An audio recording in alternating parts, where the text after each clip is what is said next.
We are going to talk about a weapon purchase. It is a signal, it is a warning, and perhaps a quiet admission of fear as well. Because for the very first time in its modern military history, Saudi Arabia is racing to buy submarines. Yes, submarines, the kind of weapons that disappear underground, strike very silently, and change the balance of power without firing a single shot. So the question is unavoidable now. What is Riyadh really preparing for, and who is it worried about?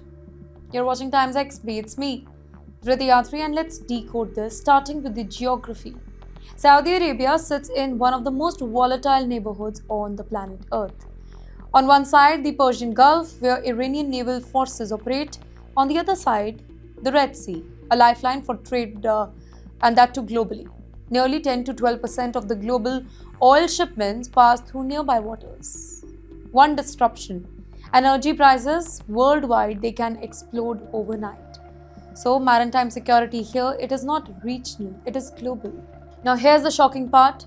Despite being one of the world's top military spenders, Saudi Arabia has never operated submarines.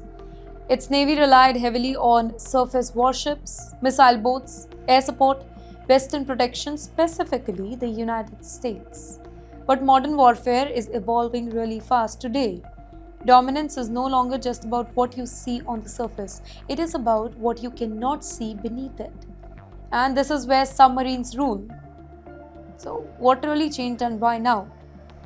Saudi naval officials, they are reportedly making one thing absolutely clear, that underwater warfare is not optional anymore, it is essential for them. Without submarines, the kingdom faces serious blind spots, limited underground intelligence, reduced ability to track hostile vessels, weak covert surveillance, and poor deterrence against stealth attacks.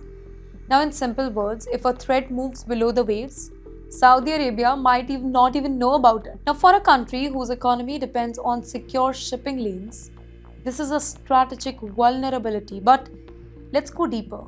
This particular move is not happening in isolation either. It comes at a moment when tensions with Iran remain dangerously unpredictable. Remember here, Iran has invested heavily in asymmetric naval warfare. Basically, that includes mini submarines, naval mines, fast attack boats, drone vessels, and anti-ship missiles. Iran's strategy is quite simple but very, very effective. Don't outgun the enemy, outmaneuver them.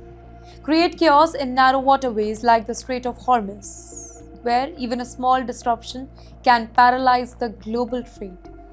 Here, military planners call it a sea denial. You don't need the bigger navy here, you just need to make the ocean too dangerous. And Saudi Arabia is watching closely. Because energy tankers, cargo ships, and critical infrastructure all sits within potential reach of the conflict. Now imagine this scenario. A hostile submarine lurks near a shipping route. No radar detects it. No patrol sees it. By the time you know, it is too late for you. And that is exactly the nightmare Riyadh wants to prevent. But here's another layer of this story, and it is far more geopolitical.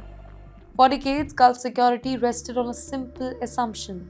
If things go wrong, America will step in. The US Navy's Fifth Fleet patrolled the region.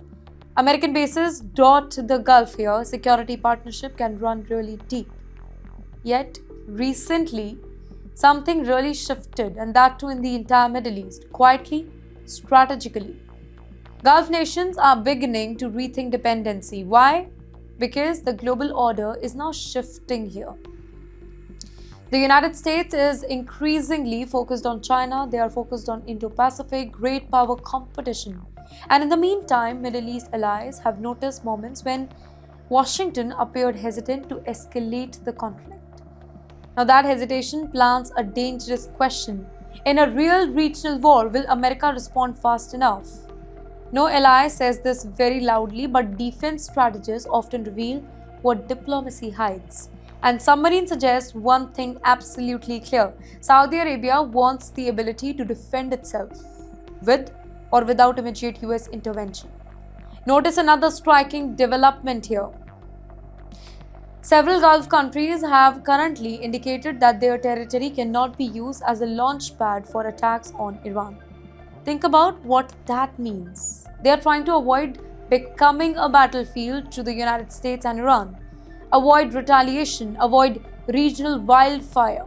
It is a classic strategic hedging, by the way. Stay protected, but stay out of the first strike.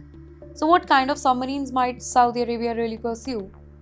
Well, experts they expect a diesel electric submarines and not nuclear ones here. Why? Because they are quieter in shallow waters, harder to detect, and highly effective for coastal defenses, far cheaper than nuclear fleet.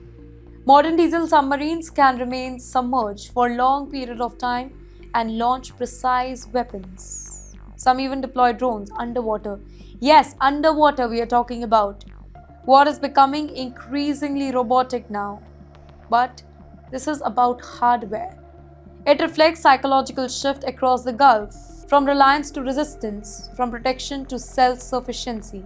Saudi Arabia is not abandoning the allies now. It is preparing for the uncertainty. And ladies and gentlemen, in geopolitics, preparation is power.